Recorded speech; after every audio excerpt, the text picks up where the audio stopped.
প্রথমে অংশটুকু আবার একটু বলি, কিছু মনে করো না। তাহলে দেখো, তাহলে আমরা যে বিষয়টা পড়ছিলাম, তাহলে আমরা যে অধ্যায়টা পড়বো সেই অধ্যায়ের নাম কি? তড়িৎ প্রবাহের চুম্বক ক্রিয়া। তাহলে তড়িৎ প্রবাহের চুম্বক ক্রিয়া এই চ্যাপ্টারটাতে আমরা ফার্স্ট অফ অল যে বিষয়টা জানবো সেই বিষয়টা হলো,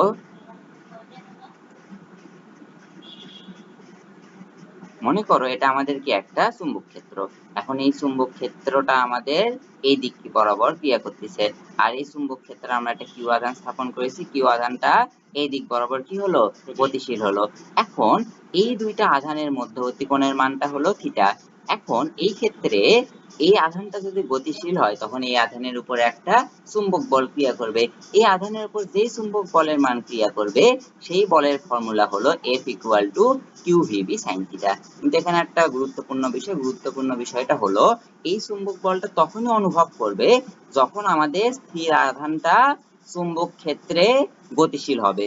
গতিশীল হলেই বল অনুভব করবে, আর গতিশীল আধান চুম্বক ক্ষেত্রে বল অনুভব করবে। আর যদি স্থির আধান হয় তাহলে সেটা কি করবে না? বল অনুভব করবে না। আশা করি এই বিষয়টাও বুঝতে পেরেছো। তাহলে দেখো আমরা এখন নেক্সট টপিকে আসি।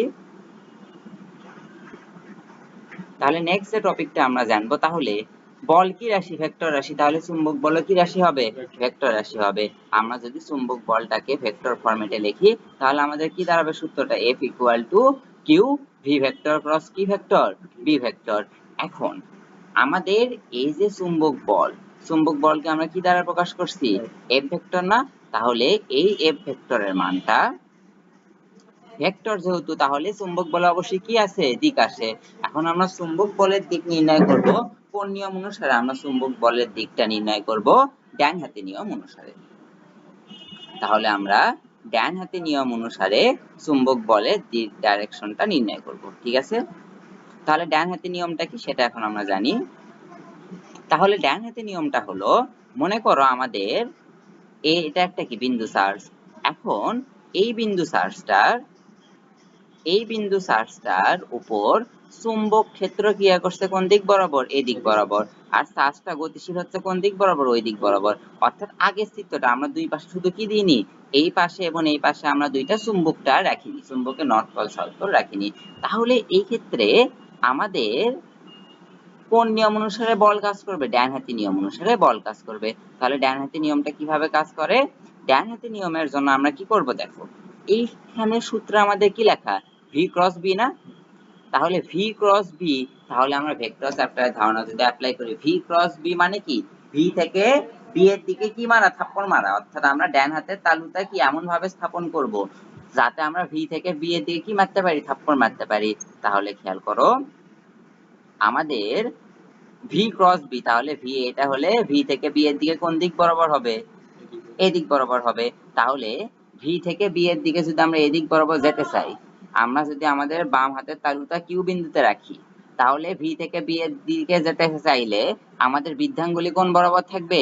বৃদ্ধাঙ্গুলি আমরা যদি ভালো মতো পর্যবেক্ষণ করি তাহলে আমরা দেখব বৃদ্ধাঙ্গুলি উপর দিকে আছে। এক্ষেত্রে আমাদের বৃদ্ধাঙ্গুলির ডিরেকশন থাকবে উপর দিকে। বাম হাতে দেখাচ্ছি, ডান হাতের ক্ষেত্র এটা বাম না, তোমার ডান হাত কোনটা? হ্যাঁ, তাহলে ডান হাত দিয়ে করো। উপরে কি কোন দিকে ধরবো? হ্যাঁ, মানে ভি ক্রস বি, তাহলে ভি থেকে বি এর দিকে। ভাই ডান হাত তো ভি ক্রস দিকে বি এর দিকে যাবে না। ও তাহলে নিচের দিকে হবে। হ্যাঁ, তাহলে ডান হাত দিলে নিচের দিকে যাবে, ঠিক আছে? তাহলে ডান হাতি নিয়ম অনুসারে তাহলে আমাদের কোনটা ভুল? এটা আমাদের কি ভুল। আমাদের দিক কোন দিক বরাবর হবে? নিচের দিকে। তাহলে আমাদের কারেক্ট কোনটা? এইটা কারেক্ট। বুঝতে পেরেছো? এটা আমাদের কি নীতি? ডান হস্ত নীতি, ঠিক আছে? তাহলে আশা করি এই বিষয়টাও বুঝতে পেরেছো। এখন দেখো আমাদের এই ক্ষেত্রে চুম্বক বলের দিকটা আমরা দুই ভাগে প্রকাশ করতে পারি। এখন চুম্বক বলের দিকটা যদি তলের বাইরের দিকে হয় তখন সেটাকে আমরা আউটার বলি, সেটাকে প্রকাশ করাই কিভাবে? এইভাবে। আর তলের ভেতরের দিকে হলে সেটাকে আমরা ইনওয়ার্ড বলি, সেটাকে প্রকাশ করাই কি দ্বারা? ক্রস চিহ্ন দ্বারা। এটা কি ভাই চার্জটা না কোন দিকে গতিশীল, ভিতরের দিকে নাকি বাইরের দিকে? হ্যাঁ, না এটা দ্বারা বোঝাচ্ছে আমাদের বলের দিক। তাহলে দাঁড়াও এই বিষয়টা আর একটু ক্লিয়ার করি, খেয়াল করো। আমাদের দেখো এই ক্ষেত্রে যদি আমাদের উপর দিকে ডিরেকশন না হতো, না এটা ঠিক আছে, মানে এইটা জানতে চাই কি বলের দিক, বল কোন দিকে ক্রিয়াশীল নাকি চার্জটা কোন দিকে না এটা গতিশীল? বলের দিকটা। তাহলে দেখো এটার ক্ষেত্রে এটার ক্ষেত্রে আমাদের বলটা নিচের তলের কোন দিক বরাবর যাচ্ছে? এক্ষেত্রে বলটা যাচ্ছে হলো তলের নিচের দিকে, তলের নিচের দিকে, অর্থাৎ এই ক্ষেত্রে আমাদের বলের ডিরেকশন হলো এই বরাবর হুম, নিচের দিকে যাচ্ছে। আর এই ক্ষেত্রে বলটা কোন দিকে যাচ্ছে? এই ক্ষেত্রে বলটা উপরের দিকে যাচ্ছে। তাহলে যেটা নিচের দিকে যাচ্ছে সেটাই কি হবে? ইনওয়ার্ড হবে না? সেটা আমরা জানি ইনওয়ার্ড হবে, তাই এটা ইনওয়ার্ড। তাই এটা যদি আমরা চিত্র অঙ্কন করি, তাই আমরা এটা কিভাবে দেখবো? এইভাবে একটা ফোঁটা দেখবো। এখন না মনে ভাই করো, ভিতর দিকে না, এটা ক্রস ও হ্যাঁ, এটা ভিতরের দিকে, এটা আমরা কি দেখবো? ক্রস। ক্রস দেখবো। এখন মনে করো অনেক সময় উদ্দীপকে কি দেওয়া থাকবে? আমাদের এরকম অনেকগুলো ক্রস দেওয়া থাকবে, এটা আমাদের উদ্দীপক। তাহলে এটা দ্বারা কি বোঝাচ্ছে? এই ক্ষেত্রে চুম্বক ক্ষেত্র কি আমাদের ভিতর ইনওয়ার্ড নাকি আউটওয়ার্ড? ভিতর ইনওয়ার্ড, ইনওয়ার্ড। ভিতরের দিকে। বুঝতে পেরেছো? এখন মনে করো উদ্দীপকে আমাদের এরকম ডট ডট দেওয়া থাকলো, তার মানে আমাদের তড়িৎ ক্ষেত্রটা কি হবে এই ক্ষেত্রে? উপরের দিকে, আমাদের বহির্মুখী হবে। বহির্মুখী। বুঝতে পেরেছো? তাহলে আশা করি এই বিষয়টা তো কোনো কি নেই ডাউট। তাহলে আমাদের এটা উদ্দীপকে থাকতে পারে, এটা উদ্দীপকে থাকতে পারে। তাহলে এখন আমরা এই চুম্বক বলের ক্ষেত্রে বিভিন্ন কেস সম্পর্কে অবগত হব। তাহলে এখন আমরা প্রথম কেসটা আসি। তাহলে দেখো, আমরা যখন চিত্রটা এঁকেছিলাম এখানে, তখন আমাদের চার্জটা কোন দিকে গতিশীল হয়েছিল? তখন চার্জটা আমাদের চার্জটা গতিশীল হয়েছিল হলো এই দিক বরাবর, তাই না? এখন চার্জটা মনে করো কোণ করে গতিশীল হলো না, আমরা এখন চার্জটাকে কোণ বরাবর, এটা সমান্তরালে চুম্বক ক্ষেত্র যেদিকে যাচ্ছে, চার্জটা বসিয়ে দিকে, চার্জটাকে আমরা এখন সেদিকেই কি প্রবাহিত করাবো। তাহলে সেদিকেই যদি যায়, সেক্ষেত্রে আমাদের সিনারিওটা কি হবে? মধ্যবর্তী কোণ 0 ডিগ্রি। তাহলে এই ক্ষেত্রে আমাদের মধ্যবর্তী কোণ 0 ডিগ্রি। তাই এই ক্ষেত্রে আমরা কেসটাকে কি বলতে পারি? এক্ষেত্রে আমরা কেসটাকে বলতে পারি হলো চুম্বক ক্ষেত্রের সাথে সমান্তরালে গতিশীল। তাহলে এই ক্ষেত্রে থিটার মান আমাদের কত বসাতে হবে? 0 বসাতে হবে। তাহলে sin 0 এর মান কত? 0। তাই এই ক্ষেত্রে কোনো কি লাভ করবে না? চুম্বক বল লাভ করবে না। এখন এটার ক্ষেত্রে এটার গতিপথ কি হবে? এটার ক্ষেত্রে গতিপথের মানটা হবে কি? সরলরৈখিক। তারপর এখন আমরা কেস 2 তে আসি। তাহলে কেস 2 তে কি বলা হয়েছে? স্থির আধানের উপর প্রযুক্ত বল। এখন যদি আধান যদি স্থির হয়, তাহলে ভি এর মান কত? 0। তাই আমরা এই ক্ষেত্রে ভি এর মান কত বসাবো? গোল্লা বসাবো। তাও আমাদের মান কত হয়ে যাবে? গোল্লা এসে পড়বে। তাহলে আমাদের দুইটা সিনারিওতে চুম্বক বলের মান কত হবে? 0 হবে। একটা হলো এই সিনারিওতে, আর একটা কোন সিনারিওতে? এই সিনারিওতে। তাহলে আমরা এই দুইটা সিনারিও সম্পর্কেও ধারণা লাভ করলাম। তাহলে এখন আমরা নেক্সট কেসে আসি। তাহলে নেক্সট কেসটা হলো চুম্বক ক্ষেত্রের সাথে যদি লম্বভাবে গতিশীল হয়। কিভাবে গতিশীল হয়? লম্বভাবে। এখন দেখো এখানে ক্রস দেওয়া আছে। ক্রস মানে কি বলতো? ভিতরের দিকে। ক্রস মানে হলো ভিতরের দিকে, তার মানে হলো ইনওয়ার্ড। তার মানে এটা মানে হলো ইনওয়ার্ড। ইনওয়ার্ড মানে কি? অন্তর্মুখী। অন্তর্মুখী। তাহলে আশা করি কি এটা, তাহলে দেখো এখন ইনওয়ার্ড হলে যদি আমাদের চুম্বক ক্ষেত্রের সাথে আধানটা কিভাবে গতিশীল হয়? লম্বভাবে গতিশীল হয়। তাহলে চুম্বক ক্ষেত্রটা কি আমাদের কোনটা? ভিতরের দিকে। তাহলে আমাদের চুম্বক ক্ষেত্রটা এই ক্ষেত্রে ভিতরের দিকে না, দেখো আমরা ইনওয়ার্ড কোনটা বলছিলাম? অন্তর্মুখী। ইনওয়ার্ড অন্তর্মুখী কে হয়? বল হয়। বল। তাহলে এক্ষেত্রে অন্তর্মুখী কে? বল। আমাদের বলটা। এখন বল অন্তর্মুখী, এখন এই বলের সাথে কোন ভাবে যাচ্ছে? লম্ব ভাবে যাচ্ছে। তাহলে বল যাচ্ছে নিচের দিকে, লম্ব ভাবে যাচ্ছে, তার মানে কোন দিক বরাবর যাবে? এ বরাবর যাবে না? তাহলে এই ক্ষেত্রে আমাদের মধ্যবর্তী কোণ কত ডিগ্রি হয়েছে? আমাদের এই ক্ষেত্রে মধ্যবর্তী কোণের ভ্যালুটা 90 ডিগ্রি হয়েছে। তাহলে এই ক্ষেত্রে আমাদের সাইন কত বসাতে হবে? এই ক্ষেত্রে আমাদের সাইন 90 বসাতে হবে। সাইন 90 এর মান কত? 1। তাই এই ক্ষেত্রে আমাদের মানটা কত এসে পড়বে? শুধু কিউবিবি এসে পড়বে।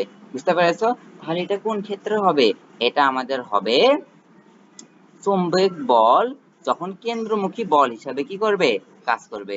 কারণ কেন্দ্রমুখী বল হিসাবে চুম্বক বলটা যদি কাজ করে, তখনই আমাদের কি হবে? এটা আমাদের এফএমটা কি হবে? কেন্দ্রমুখী হবে। আর এটা কি হবে? ভিটা কি হবে? স্পর্শক বরাবর। কারণ আমরা জানি বৃত্তাকার পথে যখন কোন বস্তু কি থাকে? ঘূর্ণায়মান থাকে। বৃত্তাকার পথে যদি কোন বস্তু ঘূর্ণায়মান থাকে, তাহলে যে কোনো বিন্দুতে বেগের ডিরেকশন কাজ করে কোন বরাবর, যে কোনো স্পর্শক বরাবর। স্পর্শক বরাবর। তাহলে এই বিন্দুতে বেগের ডিরেকশন কাজ করবে হলো স্পর্শক বরাবর, তাই না? তাই এখন এই ক্ষেত্রে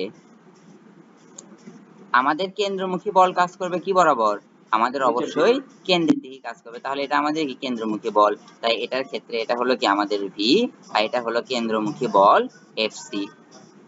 বুঝতে পেরেছো? তাহলে আমাদের যদি এফসি ইকুয়াল টু যদি কত হয়, এফএম হয়, অর্থাৎ কেন্দ্রমুখী বলটাই যদি কি হয়, চুম্বক বল হয়, সেই ক্ষেত্রেই তো আমাদের এই বেগ আর কেন্দ্রমুখী বলের মধ্যবর্তী কোণ কত 90 ডিগ্রি হবে, ডিগ্রি। 90 ডিগ্রি হবে। সেজন্য এই কথাটা এখানে বলা হয়েছে, ঠিক আছে? তাহলে এই সিনারিওতে আমাদের কি হবে, এফসি ইকুয়াল টু কত হবে, এফএম। এখন এই সিনারিওর জন্য আমরা এফএম এর সূত্র কি পেলাম, কিউ ভিবি না? তাই আমরা কি লিখতে পারি, তাই আমরা লিখতে পারি হলো এফসি ইকুয়াল টু কত, এফএম। তার মানে কত, m v square by r equal to কত, কিউ ভিবি। তাহলে এখান থেকে আমরা কিসের মানটা বের করে ফেললাম, আর এর মানটা বের করে ফেললাম। ক্লিয়ার? এখন দেখো উপরে যে আমাদের এমভি লেখা, উপরে যে আমাদের এমভি লেখা, এমভি মানে আবার কি, পি না ভরবেগ। এমভি মানে আমরা কি লিখতে পারি, ভরবেগ পি লিখতে পারি। তাই এটাকে রিপ্লেস করে আমরা কি লিখলাম, পি লিখলাম, নিচে যেভাবে আছে সেভাবেই লিখে ফেললাম। এখন দেখো আমরা আবার কি জানি, P equal to E K equal to, আমরা জানি E K equal to P square divided by কত, 2m। Twice M. তাহলে এখান থেকে আমরা একটা পি এর মান পাবো না?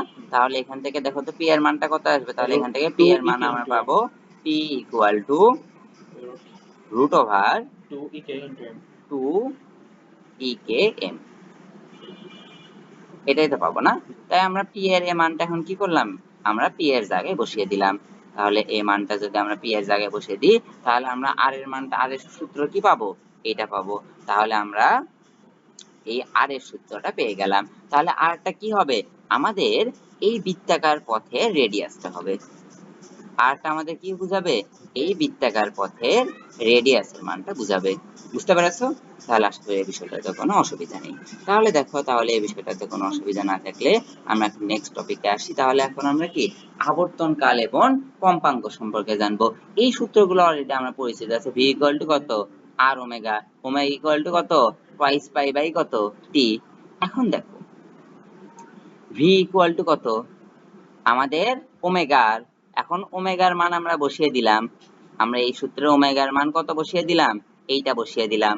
আর আমরা আগের স্লাইডে আর এর মানটা বের করলাম না, আর এর মানটা আমরা কত বসিয়ে দিলাম, এইটা বসিয়ে দিলাম। তাহলে বসিয়ে দিলে আমাদের কি হবে, বসিয়ে দেওয়ার ফলে আমাদের আবর্তন কালের সূত্র দাঁড়াবে এইটা। এটা কোন ক্ষেত্রে আবর্তন কালের সূত্র, তাহলে আমরা পেয়ে গেলাম বৃত্তাকার পথে, মানে এই অধ্যায়টা কি, তাড়িত চুম্বক, তড়িৎ প্রবাহে চুম্বক ক্রিয়া। অর্থাৎ যখন আমরা কোনো চুম্বক ক্ষেত্রের মধ্যে কোনো একটা চার্জকে কি ছেড়ে দেবো, কিন্তু সেই চার্জটা কি বৃত্তাকার পথে ঘূর্ণায়নের ফলে কি সামনের দিকে আগাবে, সেই ক্ষেত্রে আবর্তন কালের আমরা সূত্রটা পেয়ে গেলাম। বুঝতে পেরেছো? তারপরে দেখো আবার আমরা কম্পাঙ্ক এফ ইকুয়াল টু কত জানি, 1/t। তাহলে আমাদের এফ এর মান কত এসে পড়বে, এইটা এসে পড়বে। বুঝতে পেরেছো? আশা করি এই বিষয়টা বুঝতে পারলাম। তারপরে এখন আমরা নেক্সট টপিকে আসি। তাহলে নেক্সট টপিকটা হলো কেস 4। কেস 4 আমরা যে বিষয় আলোচনা করব সেটা হলো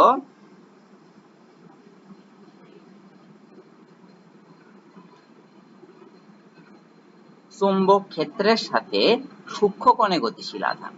এখন আমরা কিসের ক্ষেত্রে আলোচনা করব, চুম্বক ক্ষেত্রের সাথে সূক্ষ্ম কোণ। সূক্ষ্ম কোণ মানে কি, আমাদের থিটার মান 0 ডিগ্রি থেকে কি হতে হবে বড়, 90 ডিগ্রি থেকে কি হতে হবে ছোট। এখন সূক্ষ্ম কোণে যদি কোনো আধান গতিশীল থাকে, তাহলে এখানে সূক্ষ্ম কোণে আমাদের কোন আধানটা গতিশীল, এই আধানটা গতিশীল। তার মানে এই আধানটা তির্যক ভাবে যাচ্ছে না, তির্যক ভাবে গেলে কয়টা উপাংশে বিভক্ত হয় আমরা জানি, আমরা জানি তির্যক ভাবে গেলে সুন্দর মতো দুইটা উপাংশে বিভক্ত হয়। তাই এ বরাবর একটা উপাংশ হবে, আর একটা উপাংশ কোনটা হবে, এই বরাবর হবে। বুঝতে পেরেছো?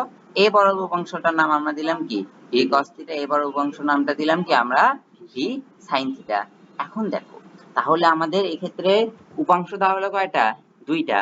এখন এই ক্ষেত্রে যে একটা ভি সাইন থিটা আছে না, এটা কিসের সৃষ্টি করবে, বৃত্তাকার গতির সৃষ্টি করবে। আরেকটা উপাংশ যেটা আছে সেটা কি, ভি কস থিটা না, এটা কোন দিকে নিয়ে যাবে, সামনের দিকে নিয়ে যাবে। তার ফলে যদি আমাদের চুম্বক ক্ষেত্রের সাথে যদি কোনো আধান সূক্ষ্ম কোণে গতিশীল থাকে তাহলে সেটা কি হবে, সেটা বৃত্তাকার পথে সর্পিলাকার পথে ঘুরতে ঘুরতে কোন দিকে অগ্রসর হবে, আমাদের সামনের দিকে অগ্রসর হবে, যে কোশ্চেনটা শুরুতেই করলাম। তাহলে আমাদের বৃত্তাকার পথে ঘুরতে ঘুরতে কোন আধান সামনের দিকে কখন অগ্রসর হবে, যখন আমাদের যে আধানটা সেই আধানটা যখন কি হবে, আমাদের থিটার মানটা 0 ডিগ্রি থেকে বড় হবে, 90 ডিগ্রি থেকে কত হবে, ছোট হবে। বুঝতে পেরেছো? আশা করি এই বিষয়টা বুঝতে পারলা। এখন এটা কি, বৃত্তাকার পথে ঘুরতে ঘুরতে সামনের দিকে যাওয়া, এই বিষয়টাকে বলা হয় কি, সর্পিলাকার বা হেলিক্যাল পথে গতিশীল হওয়া। বুঝতে পেরেছো? এখন দেখো, সর্পিলাকার পথে যখন গতিশীল হচ্ছে তখন যদি আমরা এই সাইড থেকে না দেখি, আমরা যদি এই সাইড থেকে না দেখে এই দিক থেকে দেখি, তাহলে আমরা কি দেখবো, এই দিক থেকে দেখলে আমরা জাস্ট একটা বৃত্ত দেখবো না? তাহলে এই বৃত্তের এদিক থেকে দেখলে আমরা যেহেতু শুধু একটা বৃত্ত দেখব, এই বৃত্তের একটা রেডিয়াস আর আছে না? এখন আমরা এই রেডিয়াস আর মানে কি ব্যাসার্ধ, এই ব্যাসার্ধ নির্ণয় করা শিখব। বুঝতে পেরেছো? এই ব্যাসার্ধ নির্ণয়ের ফর্মুলা হলো r equal to mvb sin theta divided by কত, qb। এখন দেখো এটা কি বৃত্তাকার পথ না, আমরা যদি কোন দিক থেকে দেখি, আমরা যদি এই দিক থেকে দেখি, তাই না? তাহলে এই দিক থেকে দেখলে এটা আমাদের কি একটা বৃত্তাকার পথ, তাহলে এই বৃত্তাকার পথে একটা নির্দিষ্ট সময় পর পর ঘুরতেছে না, তাহলে এই বৃত্তাকার পথে একটা কি থাকবে, আমাদের বৃত্তাকার পথে ঘূর্ণায়মান এই ইলেকট্রনটির একটা পর্যায়কাল থাকবে। এই পর্যায়কালকে আমরা কি দ্বারা প্রকাশ করি, টি দ্বারা প্রকাশ করি। তাহলে এটার একটা কি আছে, অবশ্যই একটা পর্যায়কাল আছে। ক্লিয়ার? তাহলে আবর্তনকাল বা পর্যায়কাল নির্ণয়ের সূত্র দাঁড়াবে, এইটা সূত্রটা কি দাঁড়াবে, 2 পাই m ডিভাইডেড বাই কত, qb। ক্লিয়ার? তারপরে আরেকটা আমাদের সূত্র আছে, সেটা কি, হেলিক্সের পিস। কিসের পিস, হেলিক্সের পিস। তাহলে হেলিক্সের পিস বিষয়টা কি, দেখো আমাদের এই সর্পিলাকাটা শুরু হয়েছে কই থেকে, এখান থেকে, ঠিক না? শেষ হচ্ছে কই যে, এখানে যে, মানে এইদিকে আরো গেছে। আমরা কি একটা নির্দিষ্ট একটা কি নিলাম, অংশ নিলাম, যে নির্দিষ্ট একটা অংশ নিলাম, সেই নির্দিষ্ট অংশটুকুর মান কি বলা হয়, কি পিস বলা হয়। কার পিস, হেলিক্সের পিস। হেলিক্স কারণ দেখো এটা হেলিক্যাল পথ না, আমাদের এই পথটা কি পথ, হেলিক্যাল পথ, তাই এই পিসটাকে কি বলা হয়েছে, হেলিক্সের পিস বলা হয়েছে। বুঝতে পেরেছো? পিস মানে কি, আমাদের একটু ডিসটেন্স। পিস মানে কি, একটু ডিসটেন্স। যেমন স্ক্রু গজের কি থাকে, পিস থাকে। স্ক্রু গজের বৃত্তাকার স্কেলকে, এটা কি বুঝাইতেছে, দেখো না, এটা আমরা যে কোনো টুকুই নিতে পারি, এটা আমরা যে কোনো অংশটুকুই নিতে পারি, ওটা আমাদের একটু দূরত্ব। বুঝতে পারছো? ঘুরতে ঘুরতে কে সামনে যাচ্ছে, সামনের দিকে যে দূরত্ব অতিক্রম করছে সেটাকে কি বলা হয়, হেলিক্যাল পিস বলা হয়। নির্দিষ্ট সময়, হ্যাঁ হ্যাঁ, নির্দিষ্ট সময়। এই সূত্রগুলো কি বুঝতে পেরেছো? তাহলে আমরা যে বিষয়গুলো পড়লাম সেই বিষয়গুলো এখন আমরা কি একটু সংক্ষেপে একটা সার সমগ্র হিসাবে জেনে ফেলি। তাহলে এতক্ষণ আমরা কি বিষয়গুলো পড়লাম বলো তো?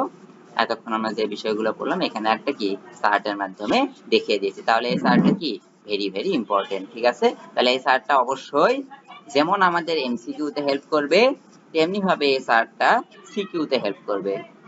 বুঝতে পেরেছো? তাই এই সূত্রগুলো কি করে ফেলবা, মুখস্থ করে ফেলবা।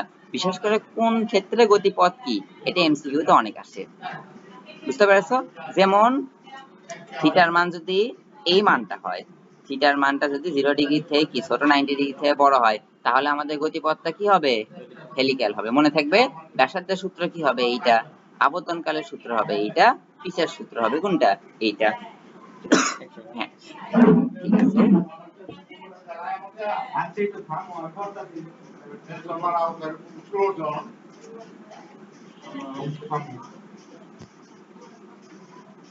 তাহলে আশা করি এই বিষয়টাও কি বুঝতে পারলা। তাহলে এখন আমরা নেক্সট টপিকে আসি। নেক্সট টপিকটা কি, ওয়েস্টেডের পরীক্ষা। তাহলে এটা এখন আমরা আলোচনা করব। তাহলে ফোটাটা হয়ে গেল।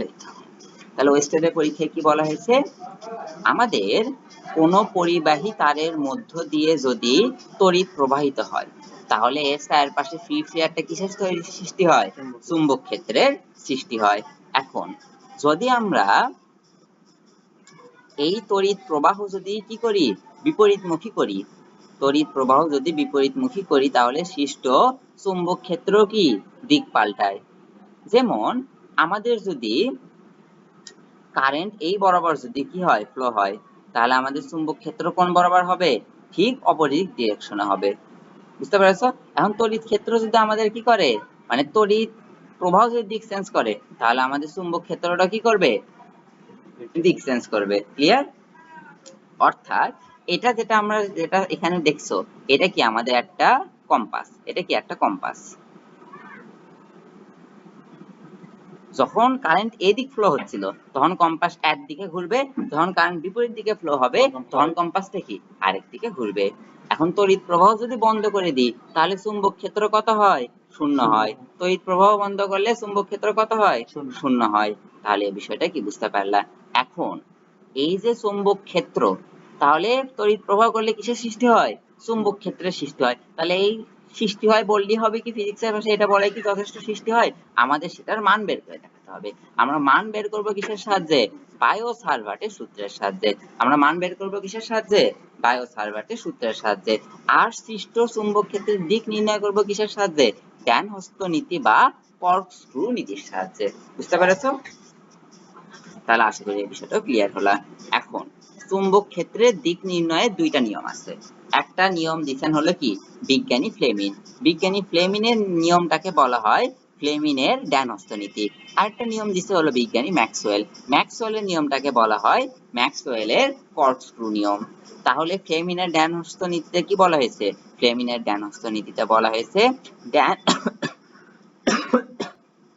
ডান হাতের বৃদ্ধাঙ্গুলি তড়িৎ প্রবাহের দিকে রাখলে, তাহলে আমরা ডান হাতের বৃদ্ধাঙ্গুলি কোন দিকে স্থাপন করব, তড়িৎ প্রবাহের দিকে স্থাপন করব।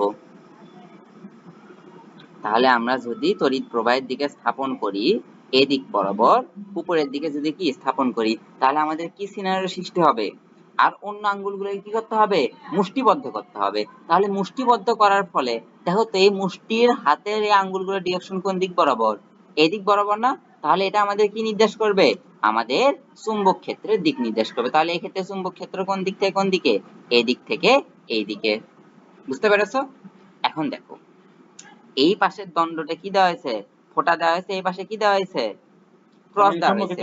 ভিতরের দিকে, হ্যাঁ হ্যাঁ হ্যাঁ। এখন দেখো এই পাশে ফোঁটা এই পাশে ক্রস কেন দেওয়া হয়েছে, দেখো এই দিক থেকে কি, ভালো করে খেয়াল করে, এই জায়গাটা মজার আছে বিষয়টা।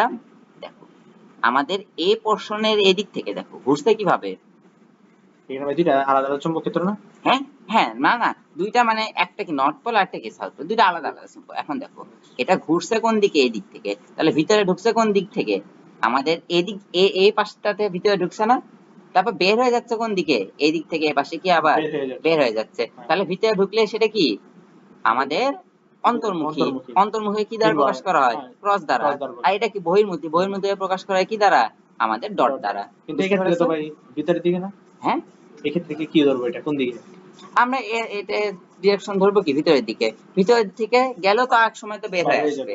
আমাদের দুইটাই লাগবে আসলে, বুঝতে পারছো, দুইটাই লাগবে। কিন্তু এটা নীতি কি, ডান হস্ত নীতি। তাহলে প্রথমে ডান দিক থেকে কোন দিকে যাচ্ছে, আগে ভিতরে যাচ্ছে না, তাই এটা আমরা কি বলবো, ভিতরের দিকে বলবো। বুঝতে পারছো? তারপর আসি কি ম্যাক্সওয়েলের কর্কস্ক্রু নিয়ম। তাহলে ম্যাক্সওয়েলের স্ক্রু ঘুরালে, তাহলে স্ক্রু ঘুরালে তখন কর্কস্ক্রু তড়িৎ প্রবাহ যেদিকে অগ্রসর করলে স্ক্রুটি সেদিকে ঘোরে। তাহলে আমরা কি করব, কর্কস্ক্রুটা কোন দিকে ঘোরাবো, তড়িৎ প্রবাহ যেদিকে অগ্রসর হচ্ছে সেদিকে ঘোরাবো। তাহলে দেখো কর্কস্ক্রুকে তড়িৎ প্রবাহের দিকে অগ্রসর করলে, না এটাকে আমরা কি করব, তড়িৎ প্রবাহের দিকে অগ্রসর করব। এখন তড়িৎ প্রবাহ হচ্ছে মনে করো কোন দিকে, এইদিকে। এখন দেখো দাঁড়াও একটু দাঁড়াও, উপরের দিকে। হ্যাঁ, তাহলে দেখো এই বিষয়টা একটু বুঝে দিই, খেয়াল করো। মনে করো আমাদের তড়িৎ প্রবাহিত হচ্ছে কোন দিক বরাবর, উপরের দিকে। এখন আমরা কি করব, কর্কস্ক্রুকে কি করব, কর্কস্ক্রুকে তড়িৎ প্রবাহের দিকে অগ্রসর করব। এখন তড়িৎ প্রবাহের দিকে অগ্রসর করার সময় আমাদের এটা যে ডিরেকশনে ঘুরতে ঘুরতে উপরে যাবে, মনে করো এটা উপরে যাচ্ছে, এখন আমি কি স্ক্রু ঘুরাবো, উপরে নিয়ে যাওয়ার জন্য স্ক্রু কোন দিক বরাবর ঘুরাতে হবে, এই দিকে না? তাহলে উপরে যাওয়ার জন্য আমাদের স্ক্রুটাকে ঘুরাতে হবে মনে করো কোন দিকে, এইদিকে। তাহলে আমাদের চুম্বক ক্ষেত্রের ডিরেকশনও কোন দিক বরাবর হবে, এই দিক বরাবর হবে। বুঝতে পারছো? তাহলে আশা করি এই বিষয়টাও কি বুঝতে পারলাম।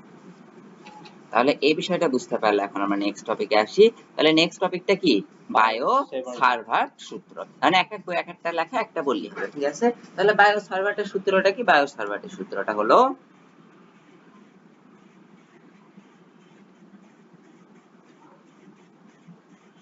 যদি ক্ষুদ্র দৈর্ঘ্য ডিএল এর মধ্য দিয়ে আই তড়িৎ প্রবাহিত হয়, তাহলে দেখো এটা আমাদের একটা কি বড় তার না, এই বড় তারের আমরা কি ক্ষুদ্র একটা দৈর্ঘ্য নিছি। আমরা কতটুক দৈর্ঘ্য নিছি? ক্ষুদ্র একটা দৈর্ঘ্য নিছি। এই ক্ষুদ্র দৈর্ঘ্যের মধ্যে দিয়ে আমাদের কি কারেন্ট ফ্লো হচ্ছে? আমাদের আই পরিমাণ কারেন্ট ফ্লো হচ্ছে। প্রবাহিত হলে তা হতে স্মল আর দূরত্বে সৃষ্ট চুম্বক ক্ষেত্র আমরা ধরলাম কত? Del B. তাহলে চুম্বক ক্ষেত্র ডেল বি কেন ধরা হলো? কারণ তড়িৎ প্রবাহ হলে কি ফ্রি, চুম্বক ক্ষেত্র ফ্রি। তাই এখান থেকে আমরা স্মল আর দূরত্বে যে কোনো একটা বিন্দু নিলাম, যে কোনো একটা বিন্দু কোনটা নিলাম? এই বিন্দুটা নিলাম। এই বিন্দুতে একটা কি সৃষ্টি হবে? আমাদের চুম্বক ক্ষেত্র সৃষ্টি হবে, যেটার মান আমরা কত ধরলাম? ডেল বি ধরলাম। এখন এই চুম্বক ক্ষেত্রের দিক কোন দিক হবে? আমাদের এই দিক বরাবর হবে। বুঝতে পেরেছো? আমাদের নিয়ম অনুসারে। তাহলে এই চুম্বক ক্ষেত্রের মানের সূত্র হলো এটা। মনে থাকবে? তাহলে আমাদের এই চুম্বক ক্ষেত্রের মানের সূত্র কোনটা? এইটা। আশা করি এই বিষয়টাও কি বুঝতে পারলা। এখন এই সূত্রে মিউ নটের মান কত? এটা কি রাখতে হবে? তাহা মুখস্থ রাখতে হবে। কারণ এই সূত্রের ভেক্টর রূপটা হলো এটা, ভেক্টর রূপটা লাগে না। যেমন স্থির ত্বরিত কি ছিল? আমাদের ওই কুলম্বের সূত্রগুলো ভেক্টর রূপ ছিল, কিন্তু ম্যাথে কি ভেক্টর রূপগুলো লাগেনি। এগুলো শুধু এমসিকিউ তে লিখতে পারে। নিচের কোনটি কি? আমাদের বায়ো-সাভার্ট সূত্রের ভেক্টর ফর্ম। ঠিক আছে? তাহলে আশা করি এই বিষয়টাও কি বুঝতে পারলা। তাহলে এখন আমরা এর পরের টপিকটা জানি। তাহলে দেখো এর পরের টপিকটাতে কি বলা হয়েছে? সম্পূর্ণ পরিবাহীর জন্য মোট চুম্বক ক্ষেত্র। তাহলে দেখো আমরা এখানে কেমন তারের ক্ষেত্রে আমরা চুম্বক ক্ষেত্রের মান বের করছি? বক্রাকার তারের না, কিন্তু বক্রাকার তারের পুরো তারের কি নাকি একটা ক্ষুদ্র অংশে, ক্ষুদ্র অংশে। এখন অনেকগুলো এরকম ক্ষুদ্র অংশ মিলিয়ে কি হয়েছে? পুরো তারটা হয়েছে না? তাই আমাদের এই ক্ষেত্রে কি করতে হবে? অনেকগুলো এসব ক্ষুদ্র মানের একটু কষ্ট করে ইন্টিগ্রেশন করতে হবে, তাই না? তাহলে এই সবগুলোর ক্ষুদ্র মানে যদি আমরা ইন্টিগ্রেশন করি, ইন্টিগ্রেশন করলে আমরা যে মানটা পাবো সেটাই কি হবে? সেটাই হবে আমাদের সম্পূর্ণ পরিবাহীটার জন্য কিসের মান? আমাদের চুম্বক ক্ষেত্রের মান।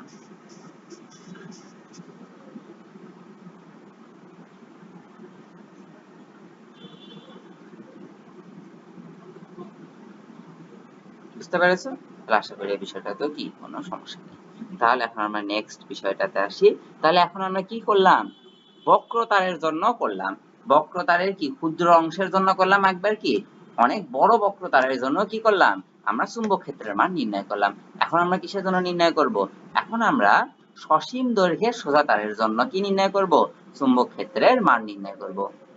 বুঝতে পেরেছো? তাহলে সসীম দৈর্ঘ্যের সোজা তারের জন্য মান নির্ণয়ের জন্য একটা শর্ত আছে। তাহলে দেখো শর্তটা কি? শর্তটা হলো তারের একটি নির্দিষ্ট পরিমাপযোগ্য কি থাকতে হবে? দৈর্ঘ্য থাকতে হবে। কারণ সসীম মানে কি? সসীম মানে কি? নির্দিষ্ট পরিমাপযোগ্য কি আছে? দৈর্ঘ্য আছে। কারণ তার যদি একটা নির্দিষ্ট পরিমাপযোগ্য দৈর্ঘ্যই না থাকে, তাহলে সেটাকে আমরা সসীম বলবো না, সেটা কি বলবো? অসীম বলবো। কারণ সসীম তারের ক্ষেত্রে সূত্র হলো এইটা। মনে থাকবে? এখন এই সূত্রে I এর পরিচয় কি? ত্বরিত প্রবাহ। এর পরিচয় কি?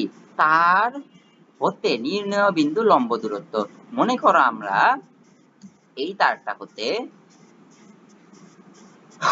আমরা এই তারটা হতে, এটা আমাদের এই তারটা হতে আমরা কোন বিন্দুতে মানটা বের করব? পি বিন্দুতে। তাহলে আমরা এই তারটা হতে এই পি বিন্দুর উপর একটা কি আঁকলাম? লম্ব আঁকলাম। এই লম্ব দূরত্বকে আমরা কি দ্বারা প্রকাশ করি? এ দ্বারা প্রকাশ করি। বুঝতে পেরেছো? তাহলে এটা আমাদের কিসের জন্য সূত্র? এখন দেখো এ দ্বারা প্রকাশ করার ফলে আমরা যদি এই বাহু and এই বাহু যদি যোগ করি, তাহলে একটা ত্রিভুজ উৎপন্ন হলো না? তার ফলে এই পাশে একটা আমাদের কোণ উৎপন্ন হয়েছে, এই পাশে একটা কোণ। এই কোণকে বললাম θ1, আর এই পাশের কোণটাকে বলা হলো কত? θ2। বুঝতে পেরেছো?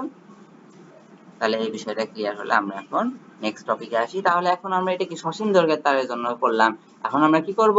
অসীম দৈর্ঘ্যের তারের জন্য করব। অসীম দৈর্ঘ্য তারের জন্য আমাদের সূত্র কি হবে? এইটা হবে। এই সূত্রটা অনেক গুরুত্বপূর্ণ। বুঝতে পেরেছো? তারপরে এখন আমরা আরেক প্রকারের তার শিখবো, সেটা কি? অর্ধ অসীম। অর্থাৎ আমাদের একটা তার কি দেখো, অর্ধ অসীম মানে কি? দেখো আমাদের এই পাশে দেখো অসীম বোঝাতে কি দেওয়া হয়েছে? আমাদের ডট ডট দেওয়া হয়েছে। ডট ডট কয় পাশে? দুই পাশে। এখন আমাদের এই ক্ষেত্রে অসীম কোন পাশে? এক পাশে। এক পাশ থেকে শুরু হয়েছে, শুরুর বিন্দুটা জানি, কিন্তু আমরা কি শেষ বিন্দুটা জানি না। আর এটার ক্ষেত্রে আমরা কি জানি না? শুরুও জানি না, শেষও জানি না। তাহলে এটার ক্ষেত্রে আমাদের বিষয়টা কি? এটার ক্ষেত্রে আমাদের বিষয়টা হলো শুরু শেষ কিছু জানি না।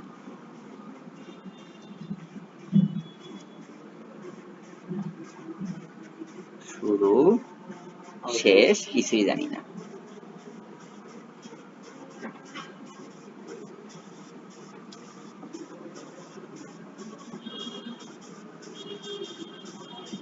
বুঝতে পেরেছো? তাহলে আর এটার ক্ষেত্রে আমরা কি জানি, মনে করো শুরু জানি শেষ জানি না।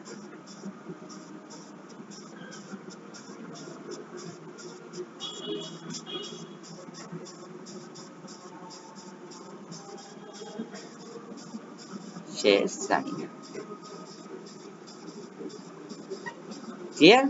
তাহলে এখন আমরা নেক্সট টাইপে আসি। এখন কি সম্পর্কে জানবো আমরা? টাইপ 4 সম্পর্কে জানবো। তাহলে আমরা টাইপ 4 এ কি সম্পর্কে জানবো?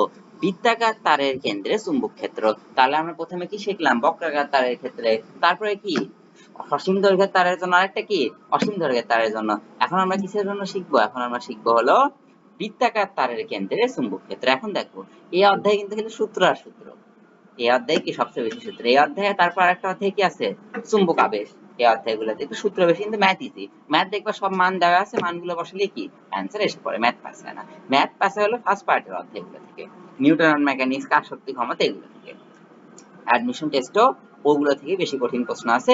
এগুলো থেকে যদি কঠিন প্রশ্ন আসে সেগুলো এমন কঠিন হয় তো পারে না। বুঝতে পেরেছো? তাহলে দেখো বৃত্তাকার তারের কেন্দ্রে চুম্বক ক্ষেত্রের ফর্মুলা কি? এটা হলো এক পাকের জন্য। সলিনয়েডের জন্য সম্ভবত সলিনয়েড। তাহলে আমাদের এক পাক মানে কেমন? এরকম। আর n সংখ্যক পাক থাকলে আমাদের সেটা যদি আমরা ভিজুয়ালাইজেশন করি সেটা দেখতে কেমন হবে? এরকম হবে না? তাহলে এটা হলো আমাদের n সংখ্যক পাকের ক্ষেত্রে কি ফিগারটা। ঠিক আছে? ক্লাস করে এই বিষয়টা বুঝতে পারলাম। তাহলে এখন আমরা ম্যাথ সলভ করতে থাকি। খেয়াল করো এই ম্যাথটা দেখো, এই ম্যাথটা দেখো করতে পারো না কিনা। একটি অসীম দৈর্ঘ্যের সরল তারের মধ্য দিয়ে 5 অ্যাম্পিয়ার তাহলে আমাদের কিসের মান দেওয়া? আই এর মান দেওয়া। তার হতে 3 সেন্টিমিটার দূরে, অর্থাৎ এর মান দেওয়া 3 সেন্টিমিটার। হ্যাঁ, এর মান দেওয়া। চৌম্বক ক্ষেত্রের মান কত? চৌম্বক ক্ষেত্র আমাদের b নির্ণয় করতে হবে। I divided by 2 pi a into sin theta 1 plus sin theta 2। হ্যাঁ, তাহলে আমাদের ডাইরেক্ট সূত্র অ্যাপ্লাই করে দিলে কি এই ম্যাথটা হয়ে যাবে। তারপরে ম্যাথটা ট্রাই করো তো। সসীম তার এবার। সসীম তারের ক্ষেত্রে সসীম তার। হ্যাঁ। ও না না সরি। তো অসীম তারের ক্ষেত্রে হলো mu not I divided by 2 pi a। ওটা হলো অসীম তারের ক্ষেত্রে। সসীম তারের ক্ষেত্রে হলো 5 অ্যাম্পিয়ার তো ধরবে I এর মান দেওয়া, mu not I divided by, এখন A এর মানটা জাস্ট লাগে। এই যে A এর মান দেওয়া 4 centimetre sin theta 1 plus sin theta 2। sin theta 1 plus sin theta 2। তার